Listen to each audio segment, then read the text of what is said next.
हरे कृष्णा।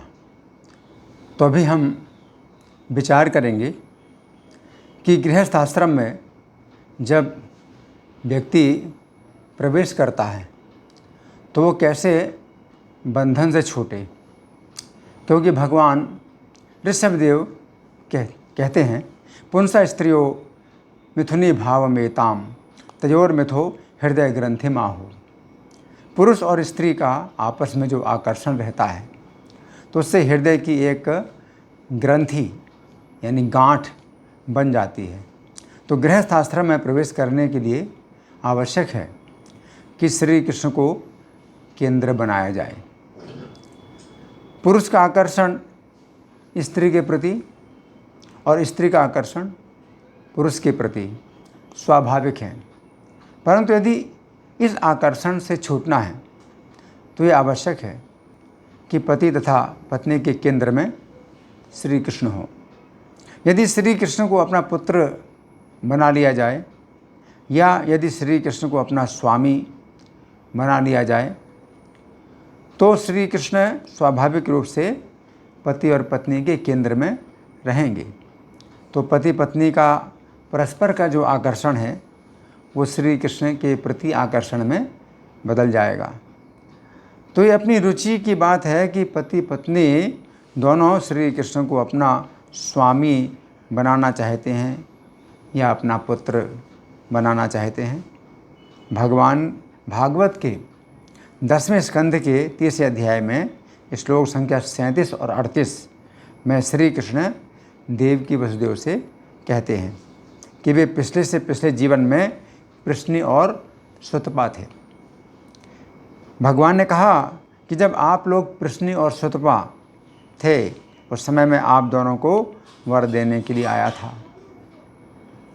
तो मैं इसी रूप में आया था। किस रूप में? इसी रूप में, 4 भुजाओं वाले बालक के रूप में।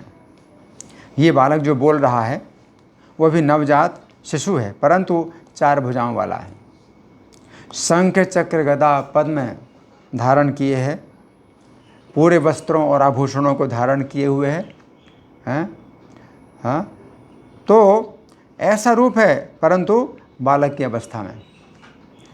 तो ये जो रूप है, भगवान ने जो दिखाया प्रश्नि और सुतपा को, इसमें कुछ विशेष कारण।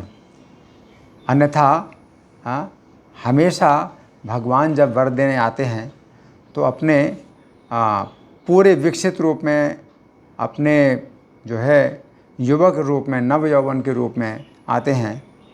जैसे कि ध्रुव महाराज को जब वर देने के लिए आए तो ध्रुव बालक है, तो उसको भगवान जो है आश्रय देने के लिए आए।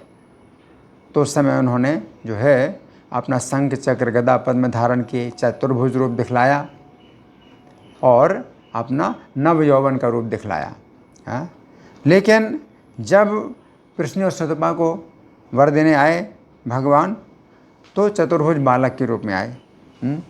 तो इसमें भाव क्या है कि मैं ईश्वर हूँ, चतुर्भुज, शंख चक्र गदा पद्म धारण किए और पूरे आभूषण वस्त्रों के साथ में। तो यहाँ पर तो ये जो रूप है ये भगवान का है, परमेश्वर का है कि वर देने के लिए आए हैं। लेकिन साथ साथ जो बालक का रूप है, तो उस समय वो बालक का रूप जो हो भगवान ने दिखलाया, तो इसमें भगवान का कुछ विशेष उद्देश्य है। और क्या उद्देश्य है? इसमें गहराई है कि भगवान जो है, पहले भगवान के मन में इच्छा होती है कि वे इनके पुत्र बने। तो जब भगवान के मन में इच्छा होती है कि वे किसी के पुत्र बनना चाहते हैं तो फिर उसके अंदर इच्छा होती है कि वो भगवान को अपना पुत्र बनाए। तो प्रश्नि और सुतपा के पुत्र बनने की इच्छा पहले भगवान के अंदर हुई और भगवान जो है फिर अपना चतुर्भुज रूप धारण करके आए, लेकिन बालक के रूप में आए। तो बालक के रूप में जब भगवान को देखा तो उनके अंदर दोनों प्रकार के भाव उत्पन्न हुए। परमेश्वर हैं लेकिन साथ साथ पुत्र रूप में पाने की भी इच्छा हुई। अब उनके अंदर संकोच हो रहा है कि ये परमेश्वर हैं हाँ, हमारे अंदर इनको पुत्र बनाने की इच्छा हो रही है, ये तो परमेश्वर हैं, हम कैसे कह सकते हैं कि आप हमारे पुत्र बनिए, है ना। तो उन्होंने फिर किस प्रकार से वर मांगा कि आपके समान हमें पुत्र चाहिए।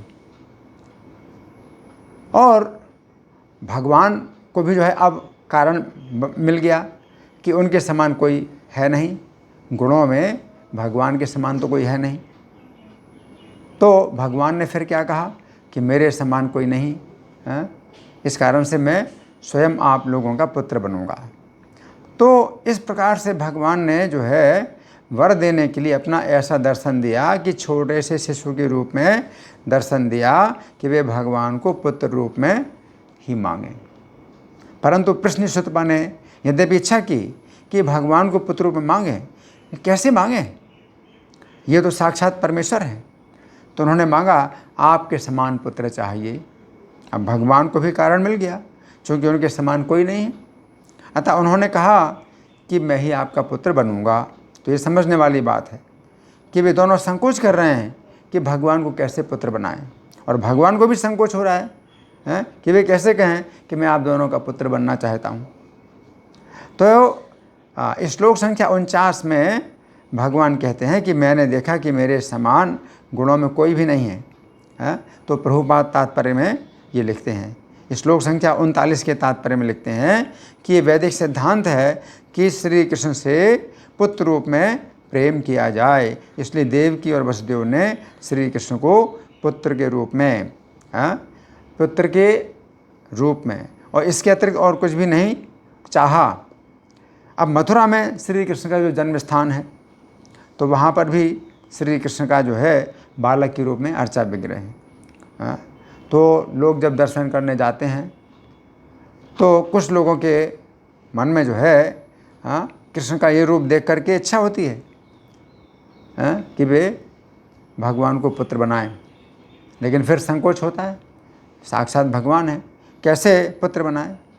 तो ऐसे में क्या है कि कोई भक्त या कोई गुरु उसे जो है साहस देते हैं, और वो जो है अपने घर में भगवान के अर्चा विग्रह को रखते हैं और पुत्र भाव से जो है उनकी सेवा करते हैं, या उनको भोजन कराते हैं, भोग लगाते हैं, या श्रृंगार करते हैं। तो ये जो है एक विधि है।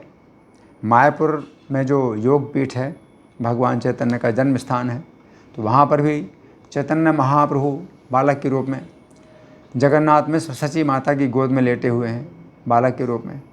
तो वहाँ भी जो लोग जाते हैं दर्शन करने के लिए, तो उनके मन में भी इच्छा होती है भगवान को है पुत्र रूप में प्राप्त करने की, और भगवान हमेशा अपने भक्तों की इच्छा पूर्ण करने के लिए तैयार रहते हैं। और दूसरी बात यह भी है कि ऐसी इच्छा जो भक्तों की होती है कि भगवान को पुत्र बनाएं, तो इसमें भगवान को अवतार लेने की आवश्यकता नहीं है। जैसे कि भगवान ने देवकी वसुदेव के घर में अवतार लिया, प्रश्नसुतपा का के रूप में जब थे उस जन्म में भी अवतार लिया, तो अवतार लेने की आवश्यकता नहीं है, क्योंकि अर्चा विग्रह के रूप में पहले से ही भगवान का जो है अवतार मौजूद है। तो फिर इसमें कोई शिकायत की बात नहीं है कि कोई अगर भगवान को अपना पुत्र बनाना चाहता है। और दूसरी बात है कि ब्रह्मा जी ने भी जब स्तुति की भगवान की, तो श्रीमद् भागवत के चौथे स्कंद के पहले अध्याय में, चौथे स्कंद के पहले श्लोक में ये बात आती है, नौमीड ते भृवपुषे तडिदम्बराय। और फिर कवल वेत्र विषाण वेणु, कवल वेत्र विषाण वेणु की धारण किए हैं, तो अपने हाथ में कवल, कवल का मतलब है भोजन का ग्रास, भोजन का ग्रास धारण किए हुए हैं। तो ये भगवान का एक प्रामाणिक रूप है कि भगवान के हाथ में भोजन का ग्रास है।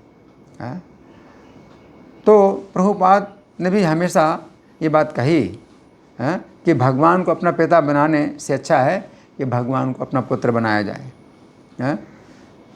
लेकिन अगर हम आग्रह करते हैं कि नहीं, इस्कॉन में तो जो है माधुर्य भाव की ही विधि है कि भगवान की सेवा हम माधुर्य भाव में करें, तो फिर जो है सहजिया संप्रदाय पहले से इसी प्रकार का बना हुआ है, जो कि अपसंप्रदाय है। और ये लोग जो है भगवान की माधुर्य भाव में जो करते हैं उपासना और नकल करते हैं, गोपी भाव की नकल करते हैं, और इस प्रकार से जो है पतन होता है। तो अच्छा ये है कि दिखावा ना किया जाए, माधुर्य भाव का दिखावा ना किया जाए, और अपनी रुचि के अनुसार अगर कोई भगवान को अपना स्वामी बनाए, कोई भगवान को अपना पुत्र बनाए, तो ज़्यादा अच्छा है। और पति पत्नी के बीच में अगर भगवान पुत्र रूप में अगर आ जाएं तो इसमें कोई दोष नहीं मानना चाहिए, क्योंकि इस तरह से जो है बहुत अच्छा जो है पति पत्नी के बीच में संबंध बनता है और भगवान केंद्र में होते हैं। तो जो परस्पर का जो आकर्षण है वो फिर समाप्त हो जाता है। तो भगवान अगर बनना चाहते हैं तो ये बहुत अच्छी बात है कि आप भगवान ना बनिए, आप भगवान ना बनिए। कई लोग भगवान बनना चाहते हैं, तो अच्छा नहीं है भगवान बनना।